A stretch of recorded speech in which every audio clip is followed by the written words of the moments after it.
English medium LKGയുടെ ഇരുമ്പുഗേറ്റു കടന്നപ്പോൾ അമ്മ പറഞ്ഞു, എങ്ങനെയെങ്കിലും എൻട്രൻസ് ഒന്നു കടക്കേണം. അമ്മേ എന്ന് വിളിക്കരുതിനി നീ മമ്മി എന്നു വിളിക്കണം. കോട്ടും സ്യൂട്ടും ടൈയും ഷൂസും ടിപ്പിലണിഞ്ഞു നടക്കേണം. പള്ള പെരുത്തൊരു പുസ്തകസഞ്ചി തോളിൽ പേറി കുനിയേണം.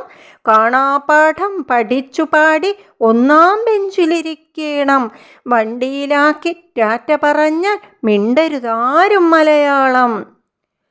കണ്ണും പൂട്ടി കേട്ടു പഠിച്ചത് ചൊല്ലി ചൊല്ലി മടുത്തമ്മേ. നീലക്കുന്നിൻ തോളിലിരിക്കും നിറമേഘങ്ങൾ വിളിക്കുന്നു. നീലാകാശച്ചെരുവിലെനിക്കായി അമ്പിളി കാത്തുമടുക്കുന്നു. ചക്കരമാവിൻ തളിരില കൊത്തി കുയില് വിളിപ്പൂ കൂടെ വരൂ. വേലിത്തറയുടെ തോളിൽ ചാരി പൂക്കൾ ചിരിച്ചു കൂടെ വരൂ. കാടും മേടും കടലും തിരയും പൂവും പുഴയും പൈങ്കിളിയും കൈകോർത്തെന്നെ വിളിക്കുന്നമ്മേ. ഇരുമ്പു ഗേറ്റ് തുറന്നു തരൂ. കുഞ്ഞൻ മാഷിൻ സ്കൂളിൽ ചേർന്നിട്ടപ്പു പഠിച്ചു ജയിച്ചോളാം. ഇംഗ്ലീഷ് മീഡിയം ആഞ്ഞു പഠിച്ചിട്ട് എൻട്രൻസ് അമ്മ ജയിച്ചോളൂ.